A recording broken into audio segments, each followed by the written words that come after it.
या अय्युहल्लज़ीना आमनु दुखुलू फिस्सिल्मि काफ़ा, ऐ ईमान वालो तुम इस्लाम के अंदर पूरे के पूरे दाखिल हो जाओ। आप किसी मकान के अंदर दाखिल होते हैं, ऐसा तो नहीं होता कि आपका हाथ मकान के अंदर है और बाकी जिस्म बाहर है, ऐसा तो नहीं होता। आप ऐसा भी नहीं करते, किसी मकान के अंदर किसी बिल्डिंग के अंदर आप दाखिल होते हैं, पैर बिल्डिंग के अंदर है और बाकी बॉडी बाहर है। आप जब भी किसी मकान में प्रवेश करते हैं, किसी घर में दाखिल होते हैं, तो पूरे के पूरे दाखिल होते हैं। अल्लाह रब्बुल आलमीन फरमा रहा है उदखुलू फिस्सिल्मि काफ़ा, ऐ ईमान वालो तुम इस्लाम के अंदर पूरे के पूरे दाखिल हो जाओ।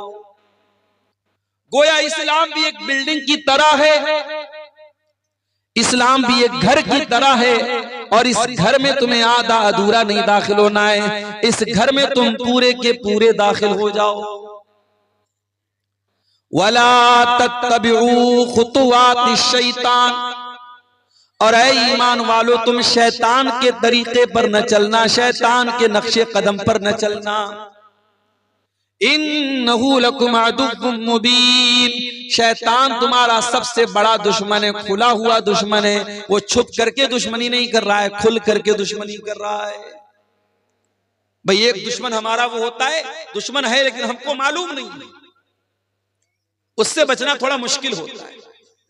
शैतान कोई ऐसा दुश्मन नहीं है जो छुपा हुआ है, शैतान पहले दिन से हमारा दुश्मन है। हमारे बाप आदम को इसी ने जन्नत से निकलवाया, हमारी माँ हव्वा को इसी ने जन्नत से निकलवाया। हमारे माँ बाप आदम और हव्वा को जिस पेड़ के करीब जाने से अल्लाह ने मना किया था, उस पेड़ को चखने पर इसने मजबूर तो नहीं कह सकते, यानी ऐसा उनको लालच दिलाया, ऐसा बहकाया कि उन्होंने उस पेड़ को खा लिया, उसके फल को खा लिया। जन्नत के अंदर उनके कपड़े बदन से उतर गए, दोनों बरहना हो गए, नंगे हो गए, जन्नत के पत्तों से अपनी शर्मगाहों को ढांपने लगे। शैतान हमारे बाप आदम से लेकर के हमारी माँ हव्वा से लेकर के कयामत तक आने वाले हर इंसान का दुश्मन है, हर उस इंसान का दुश्मन है जो अल्लाह के रास्ते पर चलने वाला है, जो दीन के रास्ते पर चलने वाला है। शैतान का काम ही है हमको बहकाना। शैतान तो वादा करके आया अल्लाह ताला से, शैतान खामोश नहीं बैठा है, शैतान वादा करके आया है। सुम्मा लातियन्नहुम मिन बैनि अयदीहिम व मिन खल्फिहिम व अन अयमानिहिम व अन शमाइलिहिम व ला तजिदु अक्तरहुम शाकिरीन। ऐ अल्लाह मैं तेरे ज्यादातर बंदों को बहकाऊंगा, ऐ अल्लाह आगे से भी बहकाऊंगा, पीछे से भी बहकाऊंगा, दाएं तरफ से भी बहकाऊंगा, बाएं तरफ से भी बहकाऊंगा। ऐ अल्लाह हर तरफ से तेरे बंदों को बहकाऊंगा। व ला तजिदु अक्तरहुम शाकिरीन, और तेरे ज्यादातर बंदे तेरे नाशुक्रे हो जाएंगे। नाशुक्रे हैं कि नहीं? बड़े बड़े पढ़े लिखे लोग हैं, काबिल लोग हैं, वेल एजुकेटेड है, वेल क्वालिफाइड हैं, सूरज के आगे हाथ जोड़ रहे हैं, चांद की इबादत कर रहे हैं, पेड़ की इबादत कर रहे हैं, नदी के आगे हाथ जोड़ रहे हैं, सांड को देख करके, गाय को देख करके उसके आगे हाथ जोड़ रहे हैं, गाय का पेशाब पी रहे हैं, गाय का गोबर खा रहे हैं। आपके गुवाहाटी के अंदर औरत की शर्मगाह की मूर्त बनी, उसकी इबादत हो रही है, शर्मगाह की पूजा, शर्मगाह की इबादत हो रही है। इससे बढ़ करके अल्लाह ताला की नाशुक्री क्या होगी? पैदा करने वाला अल्लाह, जिंदगी देने वाला अल्लाह, ऑक्सीजन चलाने वाला, ऑक्सीजन देने वाला अल्लाह, रोजी रोटी का मालिक अल्लाह, और अल्लाह की धरती पर रह करके अल्लाह की ऑक्सीजन में सांसें लेकर के इंसान शर्मगाह की इबादत कर रहा है। इससे बढ़ के नाशुक्री क्या होगी?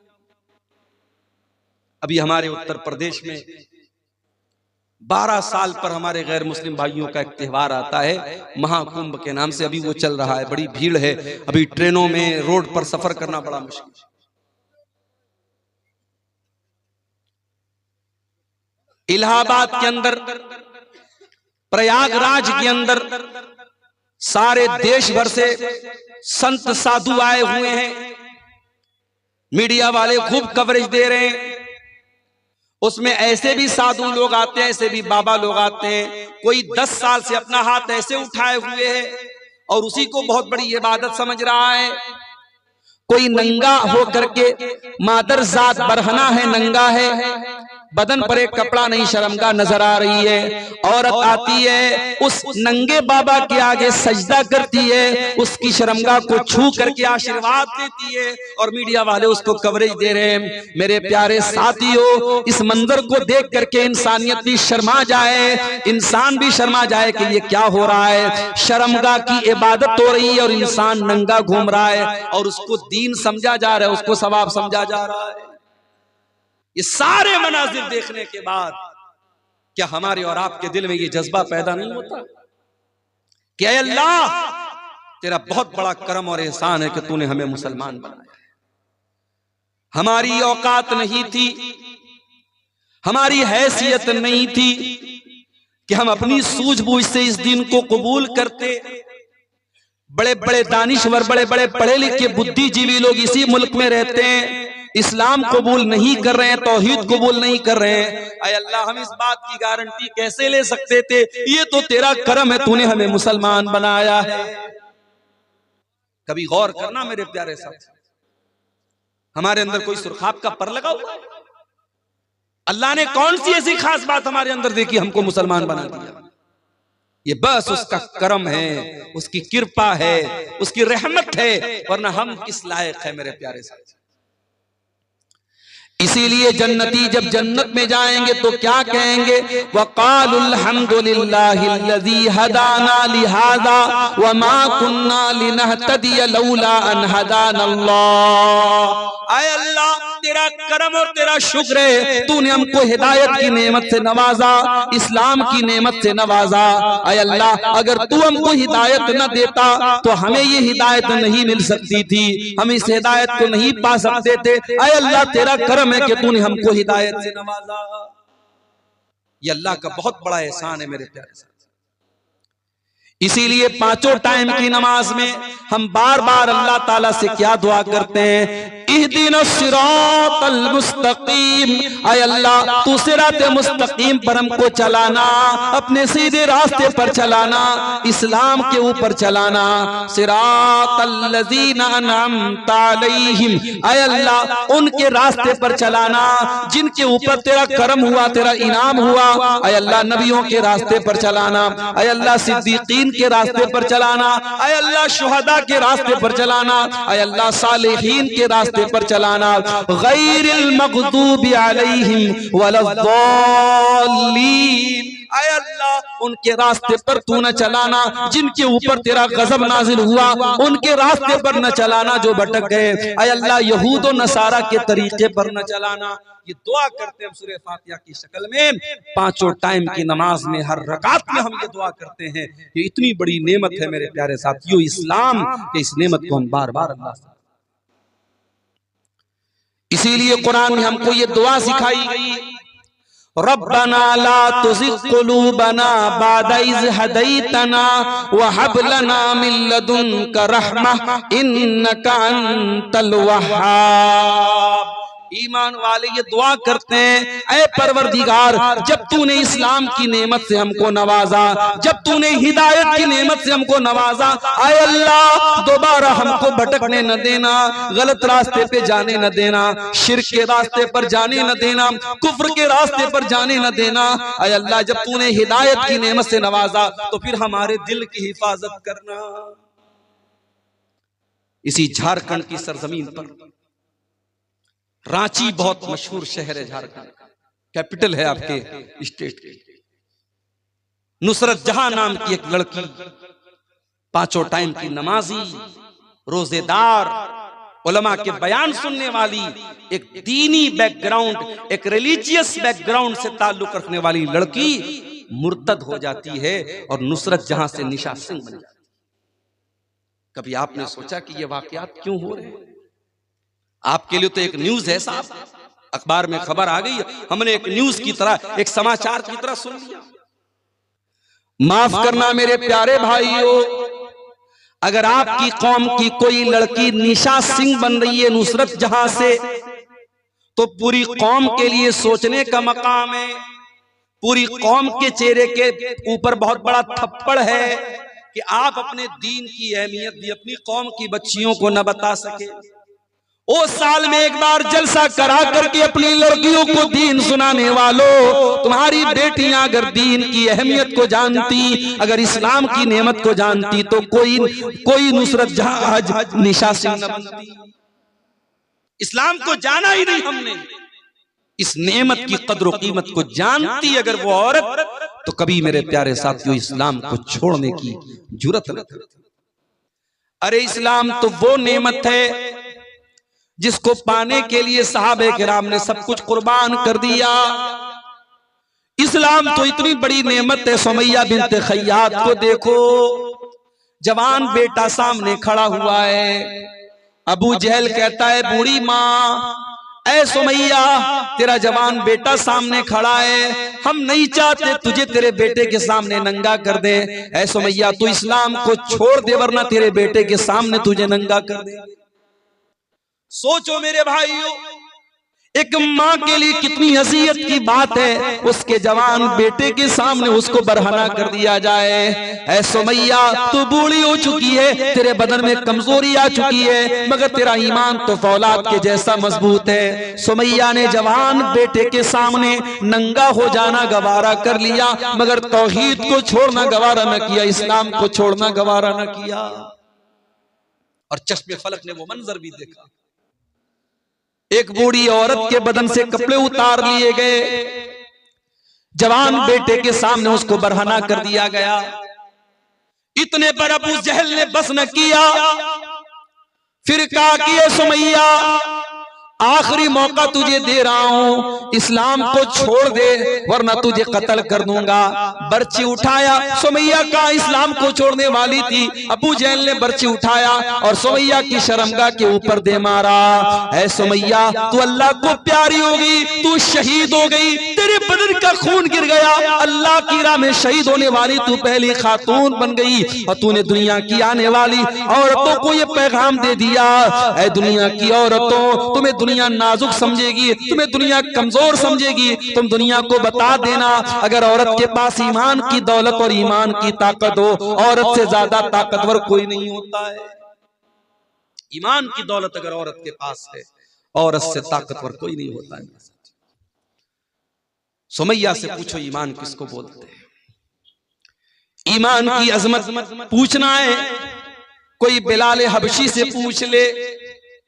हाँ मेरे नौजवान साथियों, बिलाल तुम्हारी तरह स्मार्ट और हैंडसम तो नहीं था। बिलाल कोई तुम्हारी तरह घुंघराले बाल वाला तो नहीं था। बिलाल कोई तुम्हारी तरह गोरा चट्टा तो नहीं था, खूबसूरत तो नहीं था, हैंडसम तो नहीं था। बिलाल तो हबशा का एक गुलाम था, काला कलूटा था, उसकी पूरी बॉडी काली थी, मगर उस काले सीने में जो दिल था, बिलाल के सीने में जो दिल था, वो दिल अल्लाह ताला की मोहब्बत से भरा हुआ था।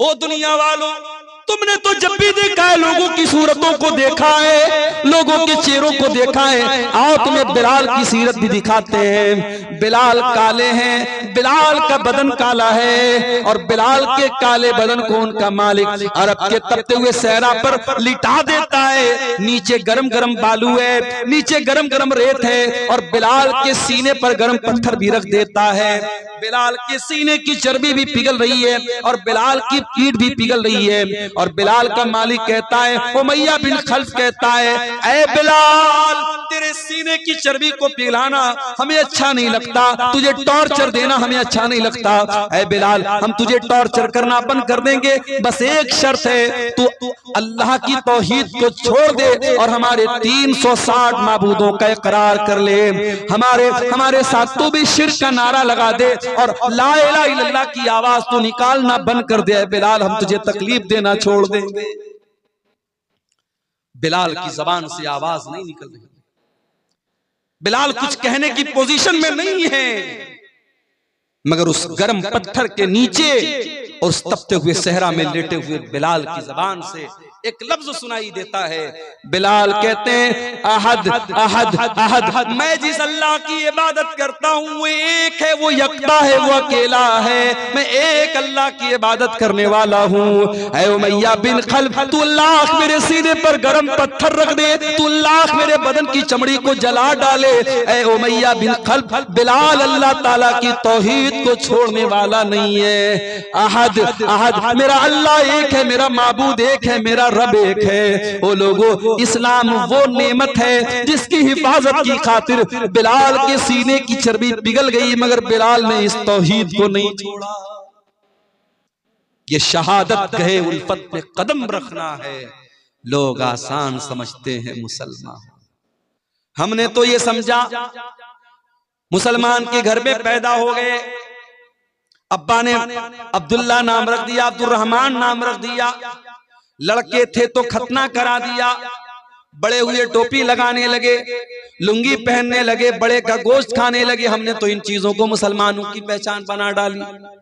ओ लोगों, इस्लाम इतना आसान तो नहीं है, ये तो शहादत गए उल्फत में कदम रखना है। लोग आसान समझते हैं मुसलमान होना, लोग आसान समझते हैं मुसलमान होना। इस्लाम ये फूलों की सेज नहीं है मेरे प्यारे साथियों, ये कांटों भरा रास्ता है। इस्लाम पर चलते हुए कदम कदम पर ऐसे मौके आएंगे जब आपको अपनी ख्वाहिशात का गला घोटना पड़ेगा, अपनी इच्छाओं को मारना पड़ेगा, अपनी डिजायर्स को खत्म करना पड़ेगा, तब जाकर के आप अल्लाह ताला की जन्नत को सकते हैं। इस्लाम में पूरे के पूरे दाखिल, इस्लाम में अधूरे दाखिल मत होना। इस्लाम वो दीन है जो अल्लाह ताला का इकलौता पसंदीदा दीन है। इस्लाम के आने के बाद अब कोई और दीन अल्लाह ताला क्या स्वीकार्य नहीं होगा, एक्सेप्टेबल नहीं होगा, कबूल नहीं किया जाएगा। अल्लाह कुरान में कहता है इन्नद्दीन इंदल्लाहिल इस्लाम, अल्लाह ताला के यहाँ अगर कोई दीन कबूल होगा तो इस्लाम होगा। अल्लाह फरमाता है वमन यब्तगी गैरल इस्लाम दीनन फलन युक़बल मिन्हु व हुवा फिल आखिरति मिनल खासिरीन। तुम इस्लाम को छोड़ करके कोई और मजहब लेकर के आओगे, तुम जितनी भी नेकी का पहाड़ लेके आ जाओ, अगर इस्लाम के अलावा कोई और मजहब लेकर के आओगे कबूल नहीं किया जाएगा। दुनिया के और मजहब में अल्लाह को खुश करना है, शादी नहीं कर सकते। बड़े बड़े ईसाइयों के गिरजाघरों में चले जाओ, वहां आपको ऐसी औरतें मिलेंगी जिनको नन कहा जाता है। ये नन वो औरतें होती हैं जो जिंदगी भर शादी नहीं करती हैं, जो अपने आप को चर्च के लिए खास कर लेती हैं। उनका अकीदा ये होता है अगर अल्लाह ताला को राजी करना है, खुश करना है, तो हम शादी नहीं करेंगे, हम शौहर के पास नहीं जाएंगे, हम सारी जिंदगी चर्च में रहेंगे। उनको नन कहा जाता है। ये अकीदा है ईसाइयों का। हमारे हिंदू भाइयों क्या एक अकीदा है, अगर आपको ईश्वर को प्रसन्न करना है, अल्लाह को खुश करना है, तो आपको ब्रह्मचारी बनना पड़ेगा, दुनिया को त्यागना पड़ेगा, पत्नी से दूर रहना पड़ेगा, बच्चों से दूर रहना पड़ेगा, दुनिया को मोह माया समझ करके दुनिया को त्याग देना होगा, दुनिया को छोड़ देना होगा।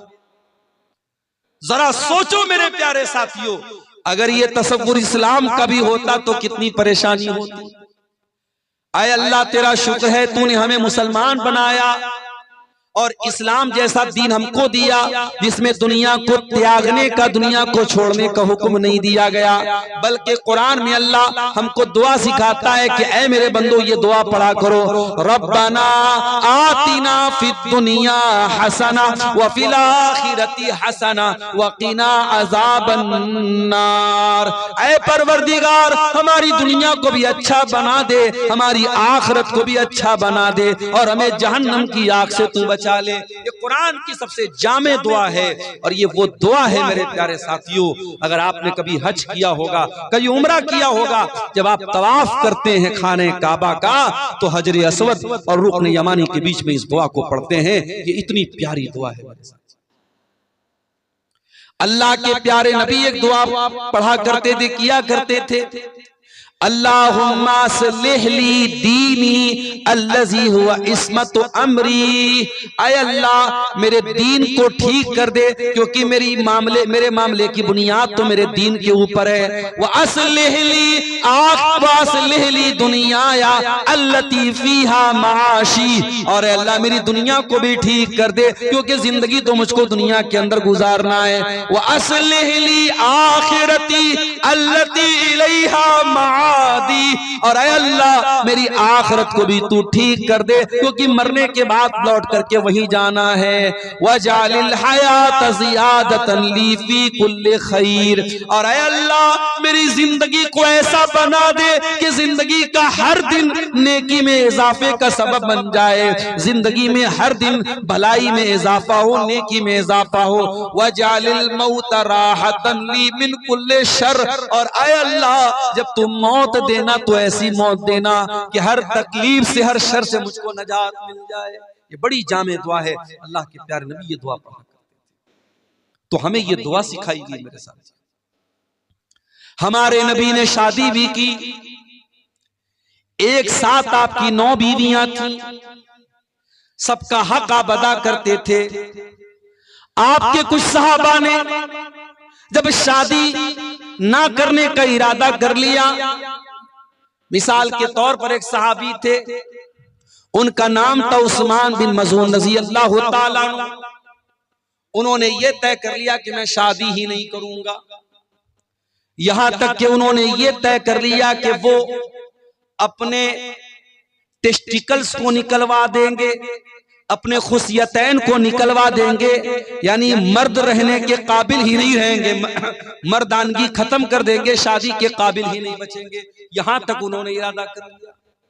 भाई उस जमाने में नसबंदी नहीं होती थी, मेडिकल साइंस का जमाना नहीं था, तो जैसे हम जानवरों को देखते हैं कि जानवरों को खस्सी कर दिया जाता है ताकि फिर जानवर पैदावार बढ़ाने के काबिल न बचे, तो हजरत उस्मान बिन मज़ून ने खस्सी करने का अपने आप को इरादा कर लिया कि मैं इस लायक ही न बचूं कि मैं शादी कर सकूं।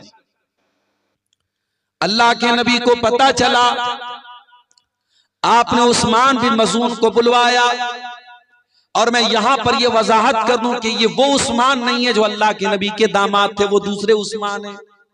ये गलतफहमी मत पाल लीजिएगा, वो उस्मान बिन अफ़्फ़ान थे जो नबी के दामाद थे, ये दूसरे हैं। इनका नाम उस्मान बिन मज़ून था, इनके अब्बा का नाम मज़ून था। ये अल्लाह के नबी के पास आए, नबी ने पूछा क्या है उस्मान, मुझे ऐसा ऐसा पता चला है। कहा अल्लाह के नबी सही पता चला है। आपने फरमाया कि ऐ उस्मान, अतब तकी रहबानियतन, क्या तुम ये चाहते हो कि इस्लाम को छोड़ करके तुम रहबानियत अपना लो? ऐ उस्मान, मेरे दीन के अंदर रहबानियत नहीं है। ऐ उस्मान, मैं अल्लाह का नबी हूं, लेकिन कान खोल करके सुन लो। उमिरतु अन अनामा व अकूमा, मुझे अल्लाह ने हुक्म दिया है मैं रात में आराम भी करता हूं और रात में नमाज भी पढ़ता हूं। व असूमा व उफ्तिर, मैं रोजा भी रखता हूं और कभी कभी रोजा नहीं भी रखता हूं, मैं कंटिन्यू नफिल रोजा नहीं रखता हूं। और अल्लाह ने मुझको हुक्म दिया है मैं निकाह भी करता हूं, मेरी बीवियां भी है, और यही मेरा तरीका है। फमन रगीबा अन सुन्नती फलैसा मिन्नी, जो मेरे तरीके से हटेगा उसका मुझसे कोई ताल्लुक नहीं है। इस्लाम इतना प्यारा दीन है, रडुआ बन करके कोई जिंदगी गुजारे, कोई शादी न करे, कोई बगैर जोड़े के रहे, इस्लाम की तालीम नहीं है। इस्लाम हुक्म देता है अपने लड़कों और लड़कियों की शादी कराओ। कोई लड़का, कोई मर्द बगैर बीवी के न रहे, कोई औरत बगैर शौहर के न रहे, ये इस्लाम की तालीम है। और आगे बढ़िए, अल्लाह के नबी के एक सहाबी हैं, नाम नोट कर लो, अब्दुल्ला बिन अमर बिन आस। नबी के सहाबा में 4 अब्दुल्ला बहुत मशहूर हैं। नहीं मालूम के दुआ वालों को शायद, उलमा को शायद पता है, बल्कि यकीनन पता होगा। अवाम की बात अगर करूं, रात रात भर तकरीर सुनने वालों को भी नहीं पता होगा। नबी के सहाबा में 4 अब्दुल्ला बहुत फेमस है, बहुत मशहूर है। अब्दुल्ला बिन उमर, अब्दुल्ला बिन मसूद, अब्दुल्ला बिन अमर बिन आस और अब्दुल्ला बिन अब्बास। ये 4 अब्दुल्ला बहुत मशहूर है साहब, इनको अबादिले अरबा कहा जाता है, 4 अब्दुल्ला। इसमें से एक सहाबी अब्दुल्ला बिन अम्र बिन आस है, वो भी सहाबी, उनके अब्बा भी सहाबी, बाप भी सहाबी, बेटा भी सहाबी। हजरत अब्दुल्ला बिन अम्र बिन आस बहुत बड़े सहाबी हैं, बहुत नेक इंसान है, रात रात भर नमाज पढ़ने वाले इंसान है, दिन में कंटिन्यू नफिल रोजा रखने वाले इंसान है। उनकी शादी हो गई। शादी के कुछ दिनों के बाद जब बहू को ससुर ने देखा कि बहू न बालों में कंघी कर रही है, न चेहरे पर पानी फेर रही है, चेहरा भी अजीब सा बना हुआ है, बाल भी बिखरे पड़े हैं, तो ससुर ने बहू से पूछा कि क्या बात है, ऐसी तूने हालत क्यों बना के रखी है? भाई ससुर को तो पर्दा नहीं करना है ना। अच्छा, ससुर आ गया तो बहू क्या करती है, जल्दी से अपने चेहरे पर घूंघट डाल देती। ससुर आ गया और देवर आ गया तो तब कभी नहीं घूंघट डालती। देवर से पर्दा नहीं है, जेठ से पर्दा नहीं है, ससुर से पर्दा है। ये अजीब व गरीब सिस्टम हमारे यहाँ, जबकि ससुर तो गैर महरम नहीं है, महरम है वो। ससुर बाप के दर्जे में, अगर ससुर के सामने घूंघट नहीं भी डालेगी, अगर सीने पर दुपट्टा है तो भी चलेगा, लेकिन देवर से तो पर्दा करना है, देवर से पर्दा नहीं करेगी, ससुर से करेगी। तो यहां बहू को देखा ससुर ने कि बहू का चेहरा बड़ा उतरा हुआ है। कहा है मेरी बच्ची क्या बात है, नई नवेली दुल्हन तो बड़ा सज संवर करके रहती है, क्या बात है, तेरे बाल क्यों बिखरे पड़े हैं, तेरा चेहरा क्यों बिखरा पड़ा है, क्या बात है? कहा है अब्बा जान, आपका बेटा तो रात में नमाज पढ़ता है, दिन में रोजा रखता है, आपके बेटे को बीवी से कोई मतलब ही नहीं है। हजरत अम्र बिन आस समझ गए क्या मसला है, डायरेक्ट बेटे को बोलना मुनासिब नहीं समझा। अल्लाह के रसूल सल्लल्लाहु अलैहि वसल्लम के पास आए, अरे अल्लाह के नबी मेरे बेटे की नई नई शादी हुई है और ये हाल है, बीवी का हक अदा नहीं कर रहा है, बीवी के पास भी नहीं जाता है, रात रात भर नमाज पढ़ता है, दिन में रोजा रखता है। आपने बुलाया हजरत अब्दुल्ला को, आए अब्दुल्ला अलम उखबर अन्नका तक़ूमुल लैल व तसूमुन नहार, आए अब्दुल्ला मुझे पता चला है तुम रात रात भर नमाज पढ़ते हो, क्या सही खबर है? हाँ अल्लाह के नबी सही बात है। आए अब्दुल्ला मुझे पता चला है तुम दिन में कंटिन्यू रोजा रखते हो, क्या सही खबर है? हाँ अल्लाह के नबी सही खबर है। आए अब्दुल्ला कल तक अकेले थे, आज शादी हो चुकी है, बीवी तुम्हारे घर आ चुकी है। अरे अब्दुल्ला कान खोल करके सुन लो, देखो मुझे देखो, मैं नमाज भी पढ़ता हूँ और रात में आराम भी करता हूँ, मैं रोजा भी रखता हूँ और कभी कभी रोजा नहीं भी रखता हूँ, मैं कंटिन्यू नफिल रोजा नहीं रखता हूँ और मैंने निकाह भी किया है। अरे अब्दुल्ला इन्ना लिअयनिका अलैका हक्का व इन्ना लिज़ौजिका अलैका हक्का व इन्ना लिरब्बिका अलैका हक्का। अय अब्दुल्ला तेरे शरीर का भी तेरे ऊपर हक है, तेरी बीवी का भी तेरे ऊपर हक है, तेरे रब का भी तेरे ऊपर हक है। अय अब्दुल्ला अल्लाह का हक भी अदा करो, बीवी का हक भी अदा करो, मेहमान का हक भी अदा करो और अपने शरीर का भी हक अदा करो, सबका हक दो, सबको सबका हक दो। ये है इस्लाम की खूबसूरती और ये है इस्लाम की तालीम। मेरे प्यारे साथियों, वो प्यारा दीन हमें और आपको, मगर हमने क्या किया, हमने इस इस्लाम को बहुत लिमिटेड बना दिया। मस्जिद के अंदर आए, अल्लाहु अकबर, हाथ कहां बांधा, सीने पर बांधा, क्यों बांधा? अब्दुल गफ्फार साहब नमाज में हाथ कहां बांधना है? अब्दुल गफ्फार साहब ने हदीस पढ़ के सुनाई, अल्लाह के नबी सीने पर हाथ बांधते थे, आपने बराबर सीने पर हाथ बांधा। रुकू में गए, मौलवी साहब जब रुकू में जाएंगे तो पीठ कैसी होगी? मौलवी ने हदीस पढ़ के सुनाई, जब रुकू में जाए तो पीठ बिल्कुल बराबर होनी चाहिए, सर के लेवल के बराबर होनी चाहिए, न ऊंची होनी चाहिए न नीची होनी चाहिए। रुकू से उठा, समी अल्लाहु लिमन हमीदा रब्बना वलकल हम्दु हम्दन कसीरन तय्यबन मुबारकन फी। सजदे में गया, मौलवी साहब सजदा करते वक्त कौन कौन सी चीजें जमीन पर होनी चाहिए? मौलवी साहब ने हदीस पढ़ के सुनाई। अल्लाह के प्यारे नबी फरमाते हैं, उमिरतु अन अस्जुदा अला सबती आज़ुम, मुझे हुक्म दिया गया है कि सजदे के अंदर 7 हड्डियां जमीन पर होनी चाहिए। दोनों हाथ जमीन पर होना चाहिए, दोनों पैर का घुटना जमीन पर होना चाहिए, दोनों पैर का पंजा, पैर की जो हथेली है वो जमीन पर होनी चाहिए, और इसी तरीके से माथा और नाक, माथा और नाक दोनों एक में है। ये 7 चीजें सजदे में होनी चाहिए।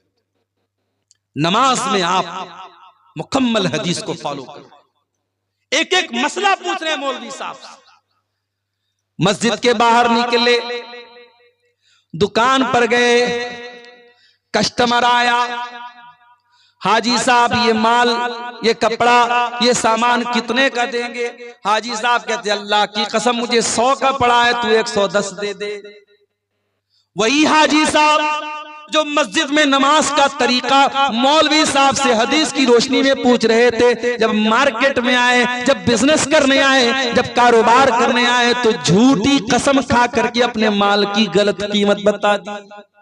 हो लोगों, तुमने ये क्यों समझ लिया कि इस्लाम तुम्हारे कारोबार पर अप्लाई नहीं होता? इस्लाम कारोबार से बाहर किसी चीज का नाम है। हो लोगों, इस्लाम एक मुकम्मल ज़ाबिते हयात का नाम है। इस्लाम एक मुकम्मल लाइफ स्टाइल का नाम है। इस्लाम अगर आपको नमाज पढ़ने का तरीका बताता है, तो इस्लाम आपको कारोबार करने का तरीका भी बताता है। जब आप बिजनेस करेंगे, कारोबार करें, अल्लाह के नबी ने फरमाया कि वहां झूठ नहीं बोलना है, वहां धोखाधड़ी नहीं करना है, वहां किसी हराम माल का बिजनेस नहीं करना है। कारोबार करने का भी आपको तरीका बताया। यहां तक कि जब आप पेशाब करने जाते हैं, लेटरीन करने जाते हैं, इस्तिंजा कैसे करना है उसका भी तरीका बताया गया। घोड़े और कुत्ते की तरह खड़े होकर के पेट की जिप खोल करके कहीं पर भी पेशाब कर लेना, और शर्मगाह को न धुलना, इस्तिंजा न करना, माफ करना, ये मुसलमान का तरीका नहीं है, ये जानवरों का तरीका है, मुसलमान का तरीका नहीं है। हजरत सलमान फारसी रजी अल्लाह ताला अन्हु के पास एक मर्तबा यहूदी आए, और यहूदियों ने आकर के मजाक उड़ाते हुए कहा कि ऐ सलमान फारसी, तुम्हारे नबी ने तो तुम्हें सब कुछ सिखाया है, तो ये भी सिखाया होगा पेशाब कैसे किया जाए, पाखाना कैसे किया जाए। कहा कि हाँ ए यहूदियों, हमारे नबी ने पेशाब और पाखाना करने का तरीका भी हमको बताया है।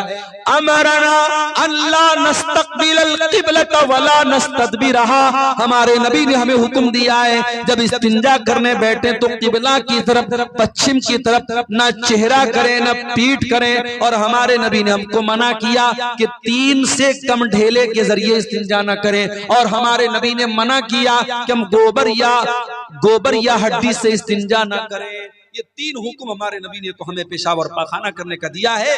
गोया यहूदी तो मजाक उड़ाने के लिए आए थे, मगर सलमान फारसी ने जवाब दे दिया कि ऐ यहूदियों, तुम सही कह रहे हो, हमारे नबी ने हमारे लिए कोई चीज नहीं छोड़ी, हमारे नबी ने हमें पेशाब और पाखाना करने का तरीका भी हमको। शादी हो गई आपकी, बीवी के पास आपको मिलने जाना है।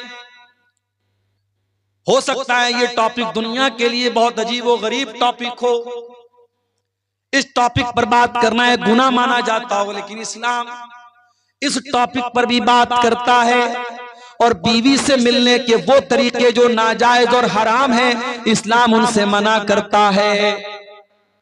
आज हमारे नौजवानों में गंदी फिल्मों के जरिए, पॉर्न मूवीज के जरिए बहुत सारे गलत तरीके बीवी से मिलने के राइज हो चुके हैं। आज इसकी भी जानकारी करने की जरूरत है कि मियां बीवी के ताल्लुकात के सिलसिले में इस्लाम क्या कहता है। बहुत सारे गलत और नाजायज तरीके राइज हो चुके हैं, और हमारे नौजवानों में जो बहुत सारे तरीके ऐसे मशहूर हो चुके हैं शहवत पूरी करने के जो हराम और नाजायज है। कोई अपने हाथों से अपनी शहवत को बर्बाद कर रहा है, अपने शरीर को बर्बाद कर रहा है, और कोई शादीशुदा इंसान अपनी बीवी के साथ जो नेचुरल तरीका है उससे हट करके गैर फितरी तरीके से, जानवरों से भी बदतर जो तरीका है, उस तरीके के साथ अपनी बीवी के पास जाता है। मेरे प्यारे साथियों, इस्लाम इस्लाम ने बीवी से मिलने के आदाब भी हमको बताए हैं। अल्लाह के नबी फरमाते हैं, इज़ा अता अहदुकुम अहलहू, जब तुम में से कोई अपनी बीवी के पास जाए तो मुलाकात करने से पहले ये दुआ पढ़े, बिस्मिल्लाह अल्लाहुम्मा जन्निबना शैतान व जन्निबिश शैतान मा रज़क़तना। ये दुआ पढ़ने के बाद अपनी बीवी के पास जाए अल्लाह के नाम से, आय अल्लाह तू हमें शैतान से बचा और हमारी पैदा होने वाली औलाद को भी तू शैतान से बचा। अल्लाह के प्यारे नबी फरमाते हैं, अगर कोई ये दुआ पढ़ने के बाद बीवी से मुलाकात करेगा, अगर औलाद पैदा होगी, अगर अल्लाह ने मुकद्दर में औलाद लिखी है तो शैतान उस औलाद को नुकसान नहीं पहुंचाएगा। बड़ी छोटी सी दुआ है, लेकिन आज हमें से बहुत सारे लोग बड़े दीनदार हैं, मगर ये छोटी छोटी बातें हैं। मेरे प्यारे साथियों, इस्लाम तो हमें बीवी से मिलने के आदाब भी हमको बताता है। और आगे बढ़िए, शादी ब्याह उसको हमने बिल्कुल खारिज कर दिया इस्लाम से।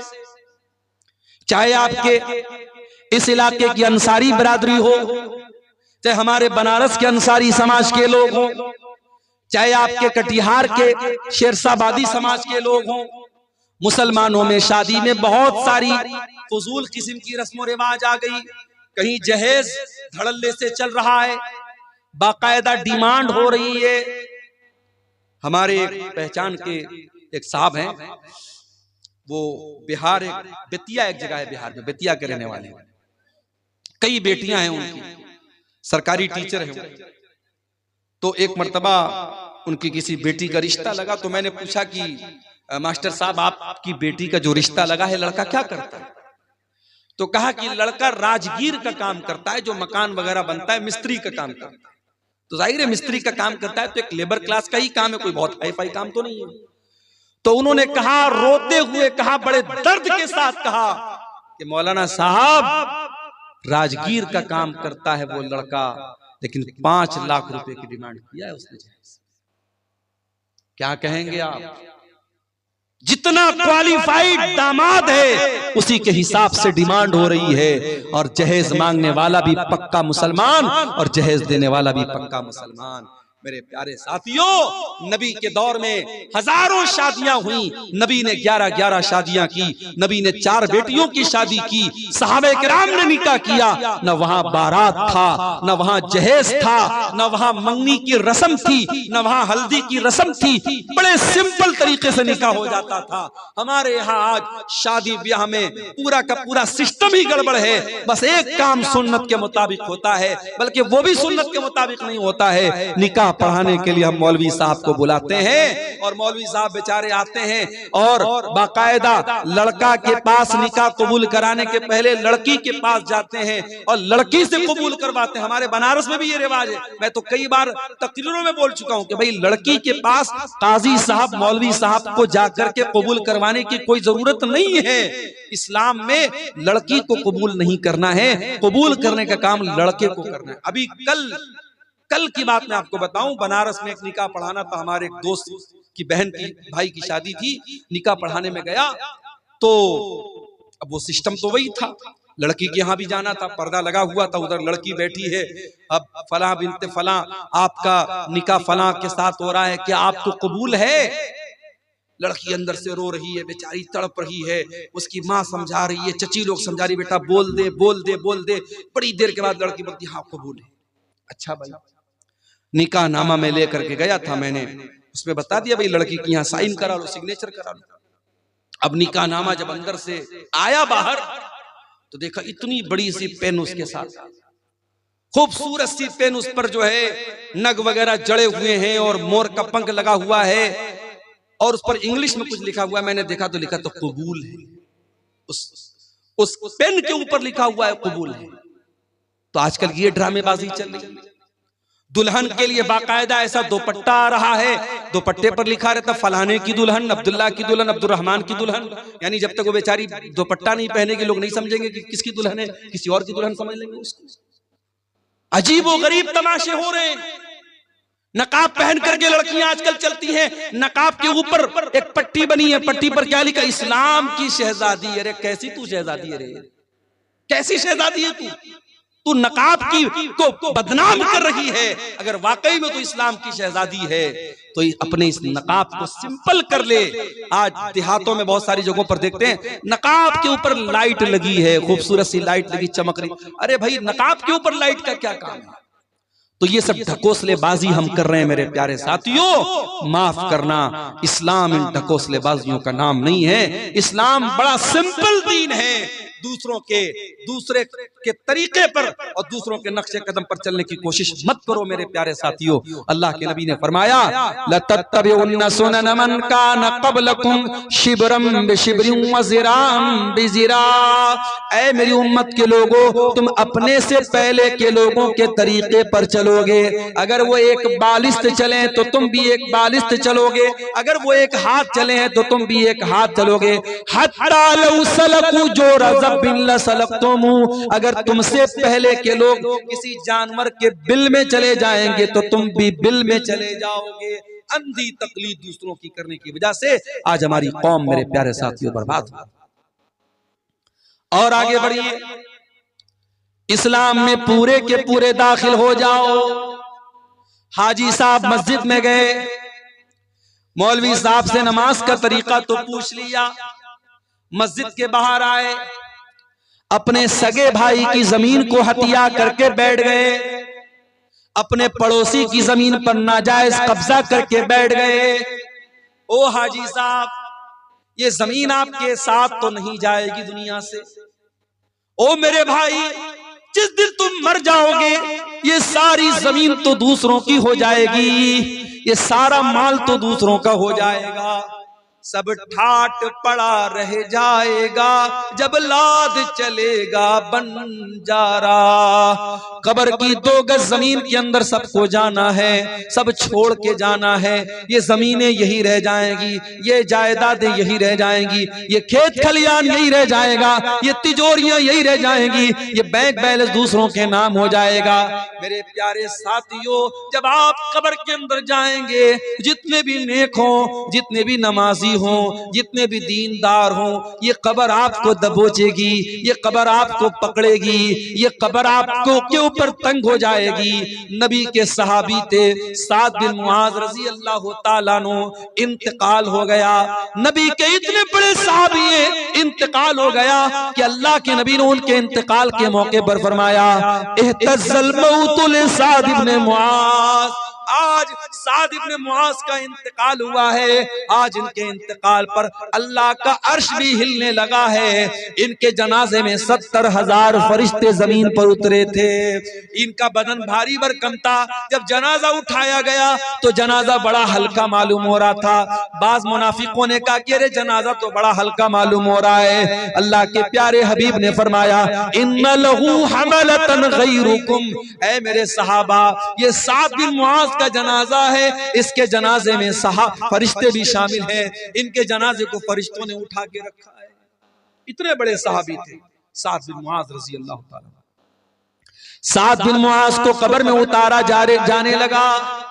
सहाबे किराम भी साइड में खड़े हैं, अल्लाह के प्यारे नबी भी कब्र के पास खड़े हैं। जब जनाजे को कब्र में उतारा जाने लगा, अचानक अल्लाह के नबी के चेहरे की रंगत बदल गई। अल्लाह के नबी के चेहरे पर डर तारी हो गया, आपके चेहरे पर खौफ तारी हो गया और आपने 3 मरतबा फरमाया सुबहान अल्लाह, सुबहान अल्लाह, सुबहान अल्लाह, अल्लाहु अकबर, अल्लाहु अकबर, अल्लाहु अकबर। आपने 3 मरतबा तकबीर पढ़ी, 3 मरतबा तस्बीह पढ़ी। साहबा ने भी तस्बीह पढ़ी, साहबा ने भी तकबीर पढ़ी। साहबा ने कहा अल्लाह के नबी क्या बात है, आप क्यों घबराए से लग रहे हैं, क्यों आप 3 मरतबा तस्बीह पढ़ रहे हैं, क्यों आप 3 मरतबा तकबीर पढ़ रहे हैं। आपने फरमाया ऐ मेरे सहाबा तज़ायक़ाला साहिबिकुम अल कब्र, तुम्हारे इस साथी की कब्र इनके ऊपर तंग हो गई, इनकी कब्र ने इनको दबोचा था, इनकी कब्र ने इनको पकड़ पकड़ा था और जितनी देर इनकी कब्र ने इनको पकड़ा था, ऐ मेरे सहाबा मैं भी डर गया और मैंने अल्लाह की तस्बीह पढ़ी, अल्लाह की तकबीर पढ़ी। ऐ मेरे सहाबा इन्ना लिल कब्रि ज़ग़ततन लौ नजा मिन्हु अहदुन लनजा साद इब्न मुआज़, अगर कब्र के दबोचने से कोई बच जाता तो साद बिन मुआज़ बच जाते। ओ लोगों, जब नबी का सहाबी नहीं बचा, हमारी और आपकी क्या हैसियत है? ओ नमाजियों, ओ तहज्जुद पढ़ने वालों, ओ रोजा रखने वालों, ओ कुरान पढ़ने वालों, ये कब्र तो तुमको भी पकड़ेगी, ये कब्र तो तुमको भी दबोचेगी। ओ लोगों, उस कब्र की जिंदगी के बारे में कभी सोचो, कभी उसकी तैयारी करो। ये नाजायज की जायदादें, ये नाजायज जमीनें, ये नाजायज दौलत दूसरे लेके चले जाएंगे, दूसरे मौज मस्ती करेंगे और तुम कब्र में उसकी सजा झेलोगे। ये कोई फायदे का सौदा नहीं, ये घाटे का सौदा है मेरे साथ। हराम कमाई ला करके दूसरों की जिंदगी बना रहे हो और अपनी आखिरत बर्बाद कर रहे हो। भाई भाई की जमीन पर कब्जा कर रहा है, पड़ोसी पड़ोसी की जमीन पर कब्जा कर रहा है। अल्लाह के नबी फरमाते हैं, ओ लोगों कान खोल करके सुन लो, मैं एक इंसान हूं, मेरा फैसला गलत भी हो सकता है कि दो लोग जमीन का फैसला मेरे पास कराने के लिए आए और एक इंसान बड़ी चिकनी चुपड़ी बात करने वाला हो और उसकी बात के फेवर में मैं फैसला कर दूं और दूसरे के खिलाफ कर दूं, जिसका हक था उसको न मिले दूसरे को दे दूं, ऐसा हो सकता है। मैं इंसान हूं, मुझसे गलती हो सकती है। ऐ मेरे सहाबा, अगर कभी ऐसा हो जाए और जमीन जिसकी नहीं थी मैंने जमीन उसके हक में दे दी, तो कान खोल करके सुन लो, इन्नमा अक़तउ लहू क़िताअतम मिनन नार, मैं जमीन का टुकड़ा नहीं दे रहा हूं, मैं जहन्नम की आग का टुकड़ा दे रहा हूं। ओ जमीनों में बेईमानी करने वालों, ओ जायदादों में दूसरों का हक मारने वालों, अल्लाह के वास्ते तौबा कर लो। ये जमीनें तुम्हारे साथ कब्र में नहीं जाएंगी, ये जायदादें तुम्हारे साथ कब्र में नहीं जाएंगी, ये बड़े घाटे का सौदा है। कल कयामत के दिन अल्लाह के पास जाओगे, जिसकी जमीन को हड़पा था, जिसकी जायदाद पर नाजायज कब्जा किया था, जिसके खेत पर नाजायज कब्जा किया था, जिसकी जमीन पर नाजायज कब्जा किया था, वो आकर के कहेगा, आय अल्लाह ये मेरा पड़ोसी है, ये मेरा भाई है, ये मेरा रिश्तेदार है, आय अल्लाह इसने मेरी जमीन को नाजायज तरीके से हड़प लिया था। अल्लाह वहां ये नहीं कहेगा, अय बंदे तू जमीन के बदले जमीन दे दे, तू पैसे के बदले पैसा दे दे। दुनिया में पैसे के बदले पैसा दे सकते हो, जमीन के बदले जमीन दे सकते हो। अल्लाह के यहाँ करेंसी चेंज हो जाएगी। सऊदी अरब में इंडिया का पैसा नहीं चलता, पाकिस्तान में इंडिया का पैसा नहीं चलता, बांग्लादेश में टका चलता, इंडिया का पैसा नहीं चलता, रियाल सऊदी अरब में रियाल चलता, इंडिया का पैसा नहीं चलता। ओ लोगों, कयामत के दिन की करेंसी क्या होगी? वहां दुनिया का पैसा नहीं चलेगा, वहां दुनिया की जमीन नहीं चलेगी। वहां अगर किसी का हक मारा है तो आपको अपनी नेकी देना पड़ेगा, आपको अपनी नमाज देना पड़ेगा, आपको अपना रोजा देना पड़ेगा, आपको अपना सदका खैरात देना पड़ेगा, आपको अपनी ज़कात देनी पड़ेगी। और जब सारी नेकी खत्म हो जाएगी और फिर भी कोई लाइन में खड़ा है, अय अल्लाह इसने मेरा भी हक मारा है, मेरी जमीन पर भी कब्जा किया है, मेरे साथ भी ज्यादती की है, अल्लाह के नबी फरमाते हैं कि फिर सामने वाले के गुनाह इसके ऊपर लादे जाएंगे और जो इंसान दुनिया से बहुत सारी नेकी लेकर के आया था वही इंसान गुनाहों से लदा हुआ जहन्नम की आग में फेंक दिया जाए। इसलिए मेरे प्यारे साथियों, मैं फिर से वही आयत पढ़ रहा हूं सूरह बकरा की, या अय्युहल्लज़ीना आमनू उदखुलू फिस्सिल्मि काफ़ा, ऐ ईमान वालो इस्लाम में पूरे के पूरे दाखिल हो जाओ। अपने कारोबार में भी मुसलमान बनो, अपनी जमीन जायदाद के मामले में भी मुसलमान बनो, हुकूकुल्लाह के मामले में भी मुसलमान बनो, हुकूकुल इबाद के मामले में भी मुसलमान बनो। अगर बाप हो एक अच्छे बाप, बेटे हो एक अच्छे बेटे, शौहर हो एक अच्छे शौहर, सारे गांव के लिए बहुत अच्छे हो, बीवी से कभी प्यार से बात नहीं करते। अरे तू कैसा नबी का मानने वाला है? तेरे नबी अपनी बीवियों के नखरे उठाया करते थे, बीवियों के साथ हंसी मजाक किया करते थे। अल्लाह के प्यारे नबी फरमाते हैं खैरुकुम li अहलिही व अना खैरुकुम li अहली। ओ लोगो, तुम में सबसे बेहतरीन इंसान वो है जो अपनी बीवी के लिए अच्छा है, और मैं अपनी बीवी के लिए सबसे अच्छा हूँ। प्यारे नबी अपनी बीवियों के लिए सबसे अच्छे थे। ओ लोगों, अच्छे शौहर बनो, अच्छे बाप बनो। आज तो हमारा हाल क्या है? हमारे बच्चों को तो मोबाइल पालता है। 3 साल का बच्चा है, खाना नहीं खाता, माँ ने यूट्यूब दे दिया। 5 साल का बच्चा है, बच्चा परेशान कर रहा था, माँ ने मोबाइल दे दिया। आपका बच्चा तो मोबाइल से पल रहा है, यूट्यूब से पल रहा है। ओ लोगों, अपने बच्चों को टाइम दो। एक मर्तबा ट्रेन में मैं सफर कर रहा था, एक गैर मुस्लिम लड़का लड़की आपस में बात कर रहे। मुझे नहीं मालूम कि भाई बहन थे या मियाँ बीवी थे या कौन थे, मुझे नहीं मालूम, आपस में बात कर रहे थे। ट्रेन की बात बता रहा हूं। तो लड़के ने कहा कि आजकल छोटी छोटी बच्चियां प्यार मोहब्बत के नाम पे क्या क्या कर रही, 8-8 साल की 10-10 साल की लड़कियां, वो भी प्यार मोहब्बत के चक्कर में पड़ी पड़ी। तो जो लड़की थी ट्रेन के अंदर, उस लड़की ने बड़ी पॉइंट की बात की। उसने कहा कि छोटी छोटी बच्चियां अगर गलत रास्ते पर जा रही हैं तो ये जिम्मेदारी किसकी है कि उनको सही गलत का फर्क बताएं? ये जिम्मेदारी माँ बाप की है, ये जिम्मेदारी गार्जियन की है। तो लड़का बोला कि गार्जियन कितना ध्यान देगा, गार्जियन कितना भी देखेगा। तो लड़की ने कहा कि गार्जियन अपने आप को झोंक दे। आज का दौर वो दौर है। वो गैर मुस्लिम लोग थे, उनकी बातें, मैं ट्रेन में बैठा था। आजकल का तो माहौल ऐसा है, ट्रेन पर भी आप ज्यादा किसी से बात नहीं कर सकती, अपनी अपनी सीट पर आदमी बैठा रहता है। लेकिन वो बातचीत जो हो रही थी, मैं सुना तो मुझे वो बात बड़ी वजनदार लगी। उस लड़की ने कहा कि आज के दौर में अगर अपनी बच्चियों की परवरिश करना है तो अपने आप को कुर्बान करना पड़ेगा, तब आप बच्चियों की परवरिश कर सकते। मेरे प्यारे साथियों, जमाना बड़ा नाजुक है। आपकी जवान होने वाली बेटियों को बहकाने के लिए हजारों रास्ते मौजूद हैं। फेसबुक मौजूद है, इंस्टाग्राम मौजूद है, व्हाट्सएप मौजूद है। स्कूल का गंदा माहौल है, कॉलेज का गंदा माहौल है, सोशल मीडिया है, इलेक्ट्रॉनिक मीडिया है, प्रिंट मीडिया है, शैतान के फितने हैं। आपकी जवान होने वाली नस्ल को बर्बाद करने के बहुत सारे रास्ते हैं। अगर आपने ध्यान न दिया, अगर आपने अपने आप को कुर्बान नहीं किया अपने बच्चों की तरबियत के लिए, कल पछताना पड़ेगा। अगर आपने आज ध्यान न दिया, कल बहुत सारी नुसरत जहां ऐसी सामने आ जाएगी जो निशा सिंह बन जाएगी। आपकी मुसलमान लड़कियां बड़ी तेजी के साथ मुर्तद हो रही हैं। मैं झारखंड में गांव गांव जाके कह रहा हूं, मैं बिहार के गांव गांव जाके कह रहा हूं, ओ लोगों, अपनी औरतों को दीन पहुंचा दो। साल में एक बार जलसा कराने से काम नहीं चलेगा। बार बार सुनाओ, बार बार बताओ, किताबों का मुताला करवाओ, पढ़ाओ लिखाओ। अपने गांव में लड़कियों का इदारा अगर है तो उस इदारे की कदर करो, अपनी बच्चियों को इदारों में पढ़ाओ, अपनी औरतों को सही पर्दा कराओ, अपनी मस्जिदों में औरतों का इंतजाम कराओ, और जुमा के खुतबे में ये सुनिश्चित करो, ये यकीनी बनाओ कि हर जुमा के खुतबे में औरतें भी आपकी मस्जिद पर आए। ये 1 साल का जलसा करा लेने से, जो जलसे में भी क्या होता है, कुछ औरतें बेचारी पिंडाल में बैठी हैं, कुछ औरतें बैठ करके वहां बाहर मार्केट में कुछ खा रही हैं, पी रही, कुछ मटर गश्ती कर रही हैं, कुछ इधर टहल रही है, कुछ उधर टहल रही है। ये कोई आप मस्जिद से बड़ा बेहतरीन माहौल कहीं नहीं हो सकता। जुमा के खुतबे में आधा घंटा की तकरीर सारे लोग सुकून से वजू करके सुनते हैं।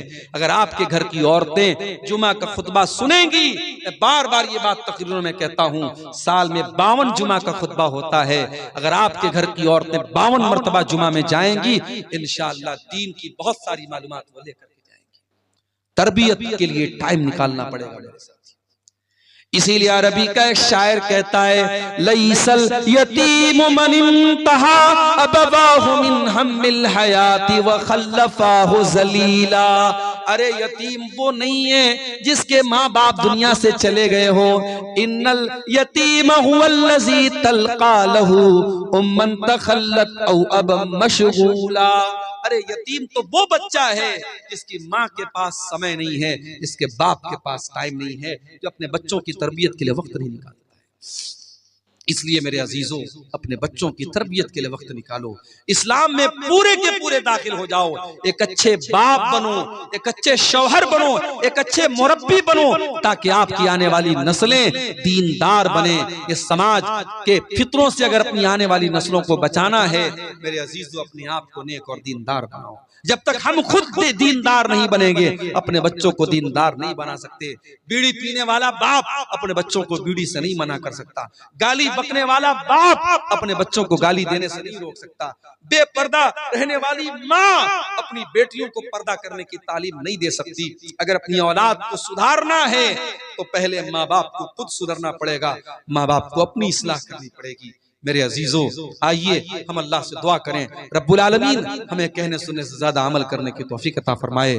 रब्बुल आलमीन जिस इदारे की तरफ से आज का ये प्रोग्राम हुआ है, और जैसा कि मुझे नासिर भाई वगैरह ने बताया कि बहुत कदीम इदारा है और बहुत अच्छे तरीके से ये इदारा चल रहा था, बीच में कुछ ऐसे हालात आए हैं, इदारे को आपकी तवज्जो और आपके जो है इस पर तवज्जो देने की जरूरत है। हम अल्लाह से दुआ करते हैं अल्लाह ताला इस इदारे को मजीद तरक्की अता फरमाए। रब्बुल आलमीन हमें अपने बच्चों को सही इस्लामी तरबियत और तालीम देने की तौफीक अता फरमाए। अल्लाह जब तक दुनिया में जिंदा रखे, इस्लाम पर जिंदा रखे और हम सब का खात्मा ईमान पर हो। आमीन व आखिर दावाना।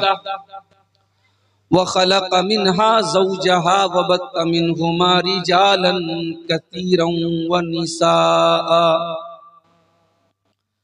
वत्तक़ुल्लाहल्लज़ी तसाअलून बिही वल अरहाम इन्नल्लाहा काना अलैकुम रक़ीबा।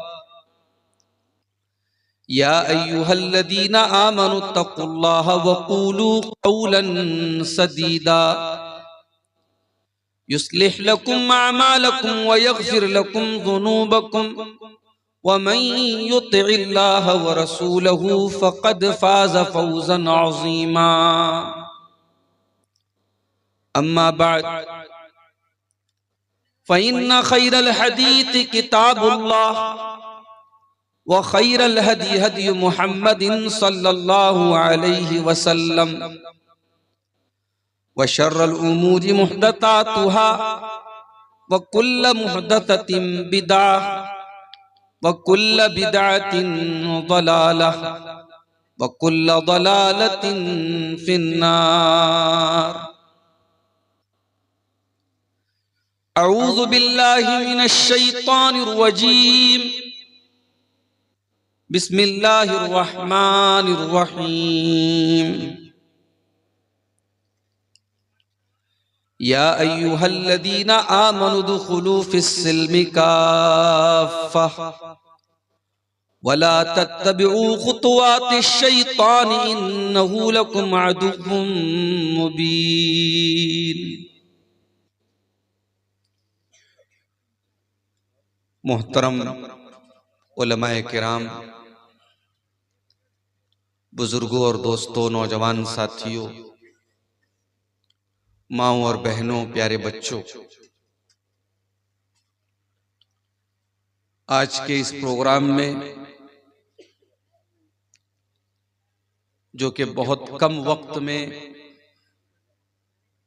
मुरत्तब किया गया, तय किया गया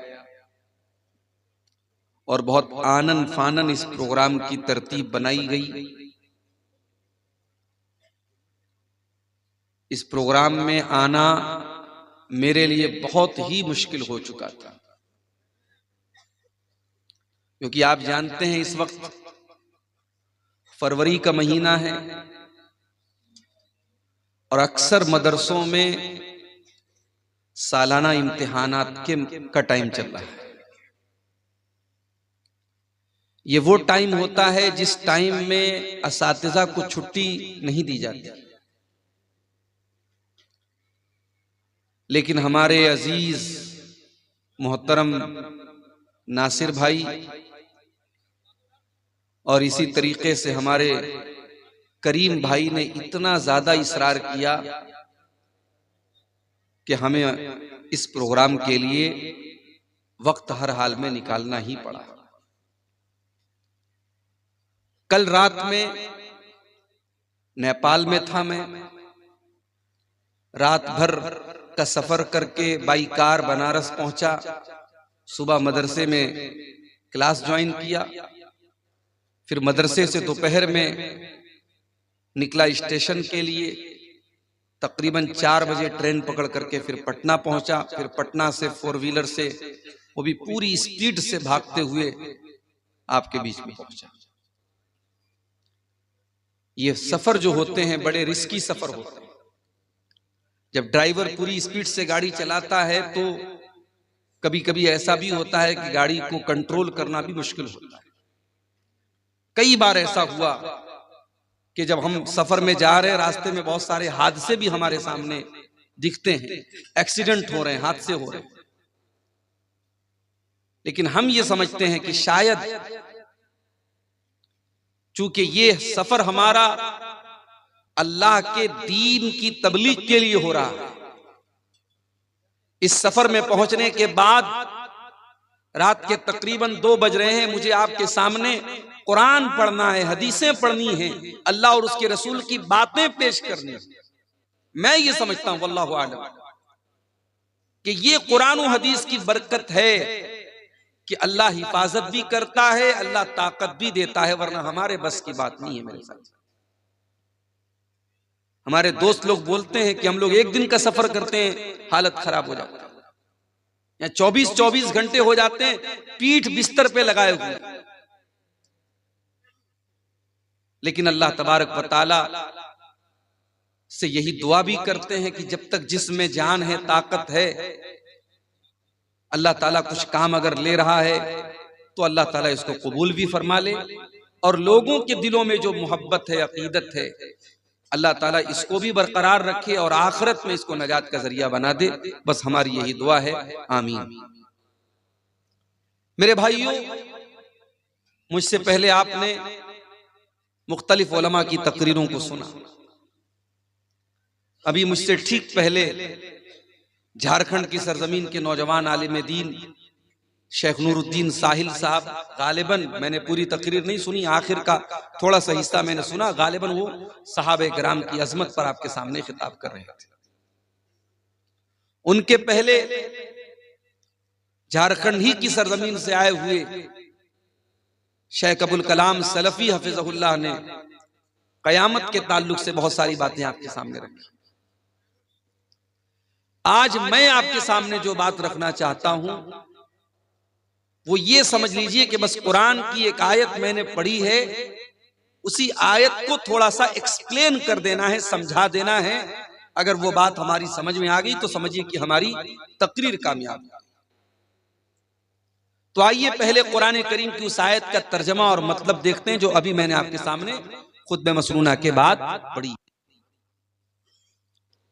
यह आयत सूरतुल बकरा की है, कुरान के दूसरे पारे की आयत।